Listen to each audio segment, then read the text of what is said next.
UTL solar लावणार आणि सबसिडीही मिळवून देणार। रेशीमबागेतील राष्ट्रीय स्वयंसेवक संघाच्या बौद्धिकाला मुख्यमंत्री फडणवीसांसह उपमुख्यमंत्री शिंदे उपस्थित, अजित पवार मात्र अनुपस्थित। नागपुरात आज महाविकास आघाडीचं तर पुण्यात शरद पवार गटाचं आंदोलन। बीड, परभणी आणि अमित शहांच्या आंबेडकरांसंदर्भातील वक्तव्याचा निषेध करणार।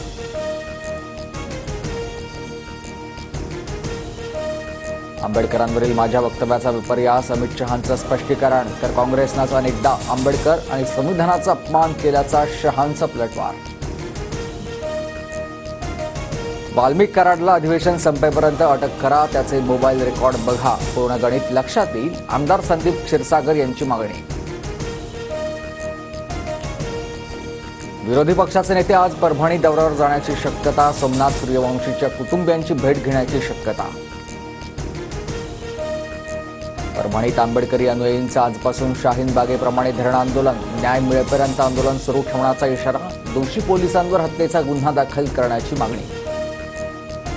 पक्षांतर्गत नाराजीमुळेच भुजबळ मंत्रिपदापासून दूर करणं समोर। निवडणुकीत राष्ट्रवादीच्या उमेदवारीविरोधात काम, भुजबळांना मंत्रिपद दिल्यास राजीनामा देण्याचा नाशिकमधील आमदारांचा इशारा, सूत्रांची माहिती। नौदलाच्या स्पीड बोटीनं दिलेल्या धडकेत एलिफंटला जाणारी प्रवासी बोट बुडाली, अपघातात 3 नौदल कर्मचाऱ्यांसह एकूण 13 जणांचा मृत्यू।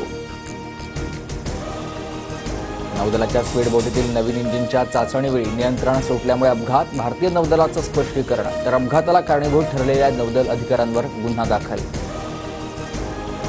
अपघातग्रस्त बोटीतून 101 जणांना वाचवण्यात यश, पुन्हा शोध मोहीम सुरू, मृतांच्या नातेवाईकांना 7 लाखांची मदत। आजपासून बोटीने प्रवास करणाऱ्यांना लाईफ जॅकेट देण्यास सुरुवात। निवडणुका संपलेल्या नाहीत, मी राज्यभर जाणार, स्थानिक स्वराज्य संस्थांच्या निवडणुकांआधीच भुजबळांचा महायुतीला निशाणा। संतोष देशमुखांच्या मुलांची शपथ आहे, त्या मंत्र्याला मंत्रिमंडळातून बाहेर काढा। जितेंद्र आव्हाड यांची धनंजय मुंडेंचं नाव न घेता फडणवीसांकडे मागणी। दिवाळी अधिवेशनात खातेवाटप जाहीर होण्याची शक्यता, धुसर मंत्र्यांनी शपथ घेऊन 4 दिवस उलटल्यानंतरही खातेवाटप नाही। बहुमत मिळाल्यानं गांगारून दिले असतील, अंतर्गत कलहामुळेच खातेवाटपाला उशीर होत असेल, प्रकाश महाजनांची टीका।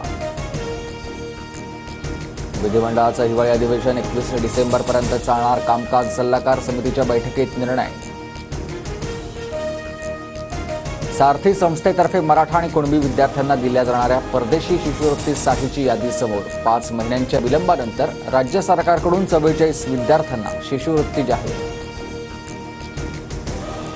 एक देश एक निवडणूक विधेयकासाठी केंद्र सरकारकडून संयुक्त संसदीय समितीची स्थापना, प्रियंका गांधी, सुप्रिया सुळे आणि श्रीकांत शिंदेंसह 31 सदस्यांचा समितीमध्ये सहभाग। कर्नाटकच्या कृष्णा काठ योजनेमुळे पश्चिम महाराष्ट्राला महापुराचा धोका, कृष्णा काठ योजनेअंतर्गत आलमट्टी धरणाची उंची 5 फुटांनं वाढवण्यास गती। जळगावच्या पाचोरा घरातील कृषी सेवा केंद्राला आग, अग्निशमन दलाकडून आगीवर नियंत्रण, मात्र संपूर्ण दुकान जळून खाक, सुदैवानं जीवितहानी नाही।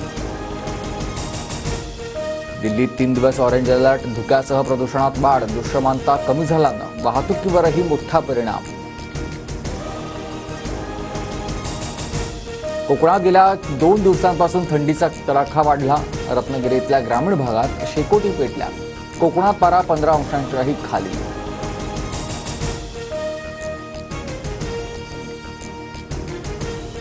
UTL सोलार लावणार आणि सबसिडीही मिळवून देणार।